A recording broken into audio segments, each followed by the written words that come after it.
Family থেকে আমি জানতে পারছি যে ক্লাস 9-এ থাকা অবস্থায় সিমের মোটা কাহিনী শুরু ছিল। প্রায় 6 দিনের মতন আমি নিখোঁজ ছিলাম। পরবর্তীতে আবার বাড়িতে আসি। এরকম আমার কাছে মনে হচ্ছে যে 4 জন আমার সাথে ছিল। এরকম আপনি এটা যে সুনামগঞ্জ, এটা আসলে কিভাবে ধারণা করতে পেরেছেন? এটা তখন আমার কাছে ইয়াতে মনে হচ্ছে যে ওটা সুনামগঞ্জ। বাসে যখন আপনি ছিলেন বা বাসে যখন ক্যাম্পাসে পৌঁছান তখন আপনি একাই ছিলেন, সাথে কেউ ছিল না? না, আপনাকে যখন ওই মাইক্রোবাস থেকে বাসে উঠিয়ে দেয় তখনও কি আপনার জ্ঞান ছিল? আমি মাইক্রোবাস কোথা থেকে বাসে গেছি আমি কিছু বলতে পারছি না। যে আপনার কথার মধ্যে একটু ইয়ে আছে গ্যাপ, যে আপনি বলতেছেন যে আমার হুঁশ ছিল না।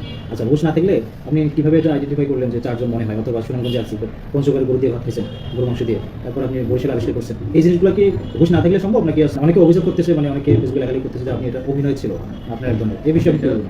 এটা তো আমি ঠিক বলতে পারবো না যে আসলেই কি হচ্ছিল না কি। এটা কারণ যে আপনার শরীরে কোনো পাওয়া যায় না, যে আপনি সেন্সলেস হবে, কোনো সিরিয়াস করা হবে, এই ধরনের কোনো কিছু মেডিকেল রিপোর্ট বলছে না।